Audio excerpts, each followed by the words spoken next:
Man, that looks good. My name is Nick Rutter. Welcome to my garage.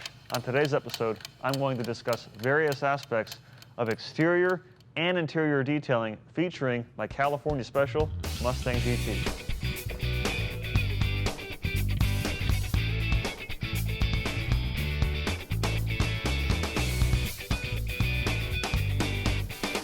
Plus, I gotta tell you, washing the car is a lot cheaper than therapy. Now, the end goal of washing your car is to remove dirt and grime and make the paint clean and shiny. However, while that's extremely important, arguably what's more important is how you wash the car, along with the products and the process that you use. Now, while the goal is to make the car clean and shiny, you also need to keep in mind that when you wash the car, you're touching the paint with a wash mitt and with a drying towel. You need to use high quality products and high quality technique to avoid instilling any swirl marks or scratches. Now, chances are, if you've ever walked past a vehicle in the sunlight, or if you looked at your own paint with a flashlight, you'll see what we call swirl marks. Now, a lot of people describe these as spider web scratching. Whatever you want to call it, it's the same thing. And these are thousands of shallow scratches that when light hits it, it forms a spider web effect. And frankly, it takes away from the appearance of your vehicle. So in this segment, I'm going to demonstrate the proper way to wash your vehicle.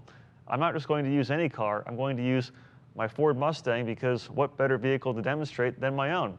So starting with choosing the right products, along with the right applicator pads or the sponges or the towels. Now, number one, you want to have a high quality car wash. Not all car washes are created equal.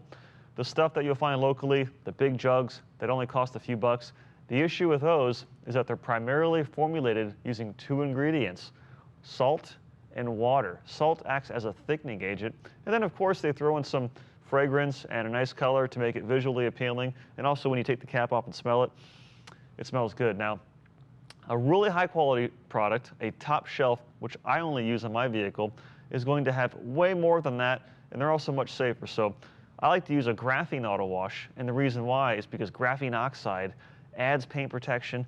It makes the paint super slick, and there forms a lubricious barrier that as your wash mitt glides across the surface, it encapsulates the dirt so it safely washes it away. Plus, the graphene washes, they produce a ton of suds, and they're highly concentrated, so a little bit goes a long way. Next up is your wash mitt. I like to use a Micro-Chenille wash mitt because all of these little fingers here, they encapsulate dirt and grime so it can be safely washed away.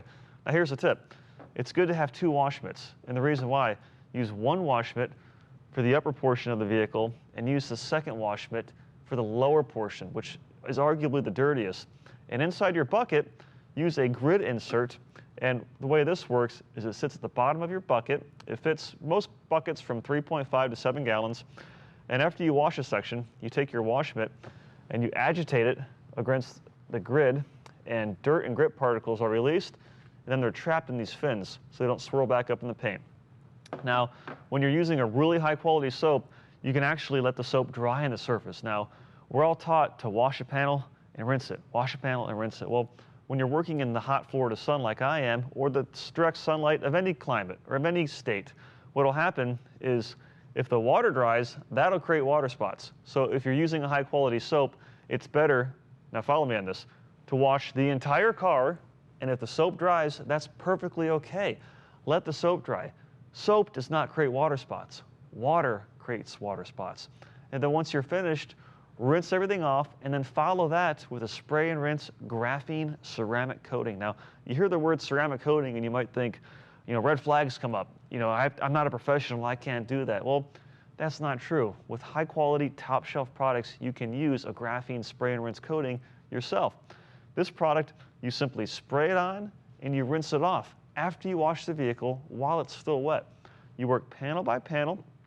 All it takes is 3, 4, maybe 5 sprays, and then you immediately rinse it off. So the bottle in one hand and the hose nozzle in the other, and what you'll notice is that the water becomes extremely hydrophobic and it falls off the surface as soon as you rinse it off. So the product itself is water activated.